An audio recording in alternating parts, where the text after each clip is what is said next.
qaar inaga mid ah waxa ay soo mareen qalbi-jab xanuun badan oo ay kala soo kulmeen xiriir jacayl horey u soo sameeyeen ilaa haddana xiriir uma hagaago. Qalbi-jab kale ay weli la sii kulmaan. Waxaa laga yaabaa inaad isweydiinayso maxaa qalbiga lagaga dhaawacaa? Maxaa qofka aad jeclaato kugu xumaadaa? Jacaylka nasiib uma lihid miya? Niyad-jab iyo quus ayaad xagga jacaylka ka dareemaysaa. Waxaan kuu sheegayaa sababta ugu weyn ee xiriir kasta oo aad samayso kaaga xumaado, qalbiga lagaga dhaawaco, qofka aad jeclaatana uu kaaga tago. Muuqaalkani la geliyay si dad badan oo la dhiban qalbi-jab uu u gaaro, waa sida kaliya aad ku caawin kartid dadkaasi. Markaad xiriir jacayl la bilaabayso qof ee aad ku guda jirtaan isbarashada, lagu weydiiyo xiriir jacayl horey uma soo samaysay. Waxaad bilaabaysaa inaad ka sheekayso xiriir kala duwan aad horey u soo samaysay, kuwa kaa xumaaday, kuwa lagaa tegay, qalbiga lagaa dhaawacay. Adiga waxaad uga sheekaynaysaa si daacad ah, waxaadna qofkani ka rabtaa in sidaa oo kale uusan kugu samaynin. Waxaad filanaysaa in cashar uu ka qaato, qalbiga kuu ilaaliyo. Laakiin taasi beddelkeeda wuxuu adeegsan doonaa hub uu ku gumaado qalbigaaga. Adiga markaad ka sheekaynayso sida qof aad jeclayd kaaga tegay iyo dhibtaad ka martay qofkaasi, qofkani sheekadaad la wadaagayso wuxuu kaa arkayaa ama raadinayaa meelaha daciifkaad ka tahay, meelaha aad ka nugushahay ee qalbigaaga uu ka geli karo. Markaasuu qofkani bilooyinka hore jilayaa wanaag badan, daryeel badan ku siinayaa, jacayl xaddhaafa kuu muujinayaa, ilaa aad dhahdo qofkani waa qof kaa dhayad qaladii jacayl ee ku soo gaaray, waa abaalmarinta sugitaankaagii. Laakiin waxaad ku baraarugaysaa qofkii oo isbedelay, noqday qof kale, dhaqamo kale la soo baxay, dareen masir u eg ayaad ku arkaysaa, wuxuuna bilaabaa in hadalka aad dhahdo qalad uu ka raadiyo. Inta aad wada sheekaysanaysana muran la'aan ma jiro. Wax kasta waxay isu beddeleen cagsigeeda. Markaasaad bilaabaysa inaad danqato, qalbiga ku xanuuno, murugo kuu bilaabanaysaa.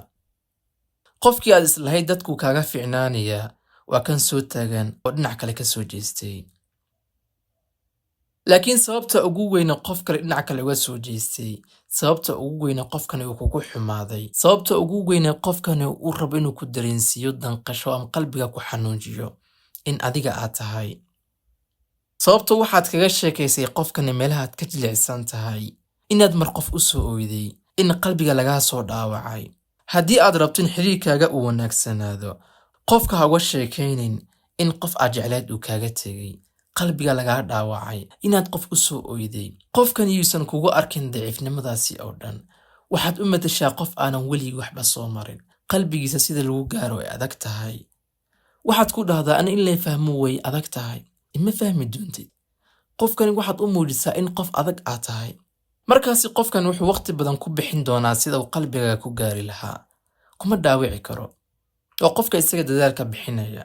Laakiin haddii aad isu dhiibto qofkii, albaabada qalbigaaga aad u furtid, ee aad u malaysid in qofkan uu kaa dhagi doono daqaradii ku gaaray, xanuun kale ayuu kugu sii noqon doonaa qofkan.